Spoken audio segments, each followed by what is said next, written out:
Salam subuh dari kolam renang Hotman Paris. Kasus Peggy, kasus Vina. Apa yang akan terjadi terhadap Peggy? Peggy itu belum bebas secara substansi. Hakim hanya mengatakan ada pelanggaran hukum acara. Artinya, kalau penyidik memperbaiki pelanggaran hukum acara tersebut, maka proses penyidikan bisa berlanjut lagi dengan menetapkan Peggy sebagai tersangka. Caranya bagaimana? Hakim mengatakan penyidik belum pernah memeriksa Peggy sebagai calon tersangka sebelum ditetapkan sebagai tersangka atau belum pernah diperiksa sebagai saksi. Maka kalau penyidik mau, besok-besok penyidik panggil Peggy sebagai calon tersangka atau sebagai saksi, dan selanjutnya ditetapkan sebagai tersangka, dan selanjutnya bisa ditahan lagi. Itu secara hukum acara normatif. Jadi agar warga tahu, agar masyarakat tahu bahwa Peggy itu secara substansi perkara belum bebas. Hanya terkait aspek teknis prosedural hukum acara. Kalau polisi mau dalam hitungan hari bisa memanggil dia sebagai saksi, dan selanjutnya dipanggil sebagai tersangka, dan selanjutnya ditahan. Itulah hukum acaranya. Ya, itulah hukum acaranya. Sekali lagi, mumpung Peggy masih bebas, ayo kita makan bakmi di Jakarta, makan ramen di Jakarta dengan Hotman Paris. Hotman hanya menerangkan hukum acaranya. Oke? Tim pencari fakta, kunci pertama yang harus diperiksa adalah penyidik di tahun 2016 dan seluruh jajaran atasannya. Ya. Penyidik di tahun 2016 dan seluruh jajarannya. Itu satu. Itu misterinya di situ. Kalau itu nggak dibongkar, kasus Vina tidak akan terbongkar. Kasus yang perlu dibongkar yang kedua adalah Pak Rudiana. Pak Rudiana itu adalah ayah almarhum Eki. Begitu kita ditunjuk oleh keluarga Vina, saya langsung bikin postingan di Instagram minta ketemu dengan Pak Rudiana. Bahkan nomor WA-nya pun saya WA, tapi tidak digubris. Sebagai seorang ayah yang kematian anak, apabila benar Peggy pelakunya tertangkap, apabila pelaku pembunuh anaknya tertangkap, harusnya teriak dong. Ini malah bersembunyi dari kita, nggak mau ketemu. Ya, saya setuju Rudiana itu diperiksa, dan saya kan sudah kecewa sama dia. Begitu saya minta ketemu dia nolak.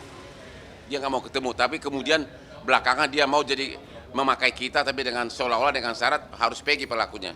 Ada apa? Ya, cuma masalahnya Propam itu kan bagian dari Mabes Polri, bagian dari kepolisian. Ya, kalau target kepolisian hanya untuk mengantarkan Peggy ke pengadilan, ya apa motivasi mereka untuk membongkar kasus ini? Makanya ini harus ada tim pencari fakta di luar kepolisian, yaitu para profesor universitas, dan harus langsung Jokowi yang bentuk. Ini kasus terheboh, kasus yang sangat melambangkan buruknya penegakan hukum. Kasus terbanyak rakyat meminta keadilan ke Pak Jokowi. Inilah saatnya. Karena polisi punya konflik of interest, konflik kepentingan. 2016 sampai yang sekarang pelakunya kan BAP kan yang bekerja polisi kan. Jadi dua hal yang saling bertentangan. Ya, jadi dia kan kita khawatir polisi akan melindungi institusinya, anak buahnya. Itu yang makanya saya bilang harus tim pencari fakta dari luar. Hanya itu bisa terbongkar ini. Tanpa itu nggak bisa lagi. Kalau Pak Jokowi bisa bikin itu dan terbongkar, kita minta Jokowi bila perlu presiden seumur hidup. Kita sebagai kuasa hukum dari keluarga Vina sudah sadar bahwa target satu-satunya dari Polda Jabar hanya membawa Peggy untuk disidangkan. Soal nanti apakah bersalah atau tidak, itu hal lain. Kalau sudah Peggy divonis, maka sepertinya dianggapan Polda itu case close, nggak ada lagi kasus karena dua dari DPO kan dianggap fiktif, ya.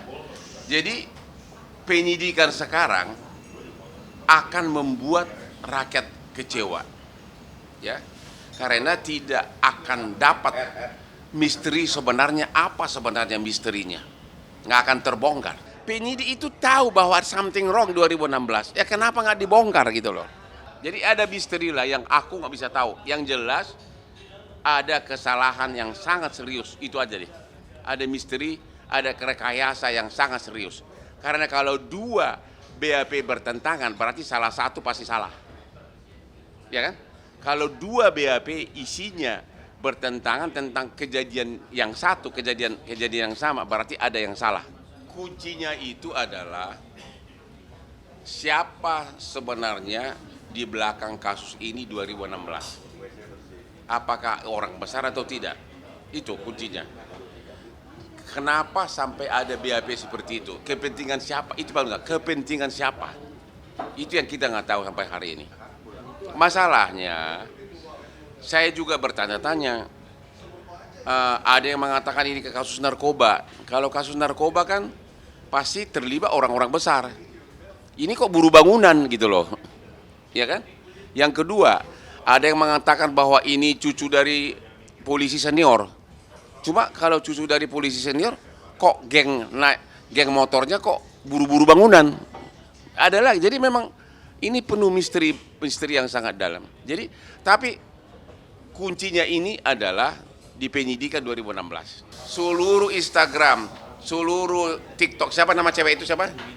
Pak Widya, siapa Dedi Muladi, itu semua nggak ada gunanya lagi, ya, karena nobody knows apa sebenarnya yang terjadi, dan hanya bisa dibongkar ini kalau benar-benar Pak Jokowi mau keadilannya terbongkar.